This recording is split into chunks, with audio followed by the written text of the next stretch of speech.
Hello. Hello, this is Roland. Continuation of our discussion about the man-woman relationship. I said it all began in the Garden of Eden. What were the elements in the Garden of Eden? Well, there was the woman, okay? There was the man, the weak man, see? And there was the temptation, the serpent, who operated through the woman. See, it wasn't her fault. The serpent suggested to her that Adam might try the knowledge of good and evil fruit. She suggested it to Adam, and he went for the temptation. He didn't have to. He could have said, no, we mustn't eat of that fruit. Father said we're not supposed to, and everything would have been just fine.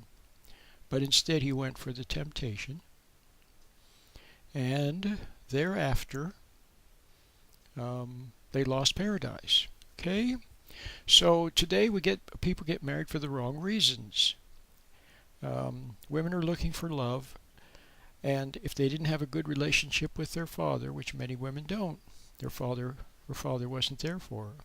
She goes out looking for a man, and she ends up finding one that's often like her father.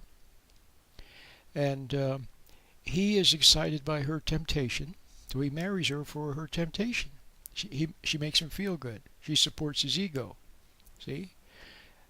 And then he either becomes weak and selfish and wimpy and not a good provider and all that kind of stuff on the one hand, or he becomes ambitious, goes out in the world to bring home, tokens for her. So she eggs him on. The kids come into the family, and there's a weak father. He doesn't dare stand up to his wife because he needs her to support his ego. See, she's the ground of his being. God should be the ground of his being. Instead, the woman is the ground of his being. See? So, and that's because he's just a big ego. So she does for him, he becomes more spoiled, more lazy, more dependent. See, the more she does for him and for the kids and for everyone else, they become dependent.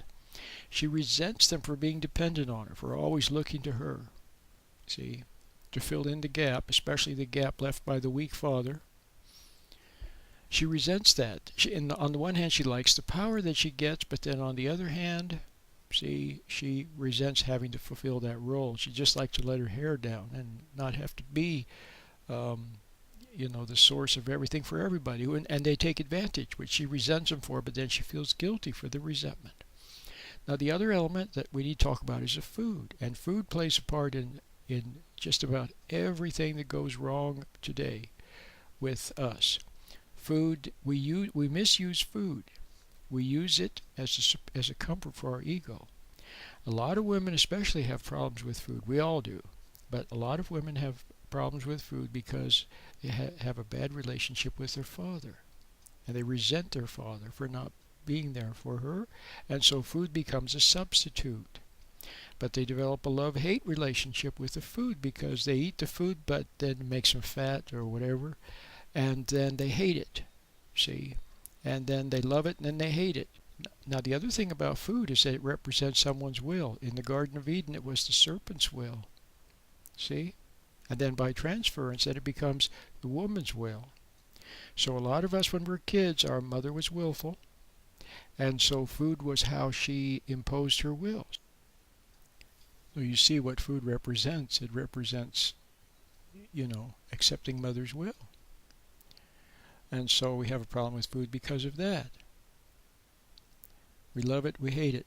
We want it, we reject it. See? And the other thing is food puts us into a trance.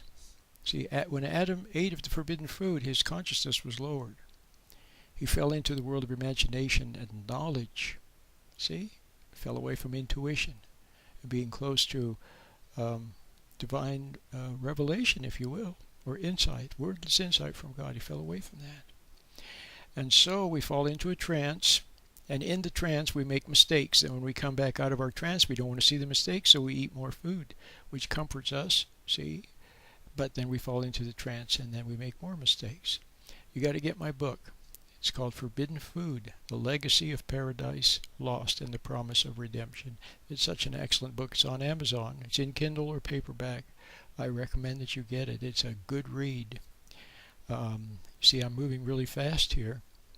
Just covering, just giving you a little tease to get you started, so you can understand where your problems are coming from and solve them with awareness, with understanding.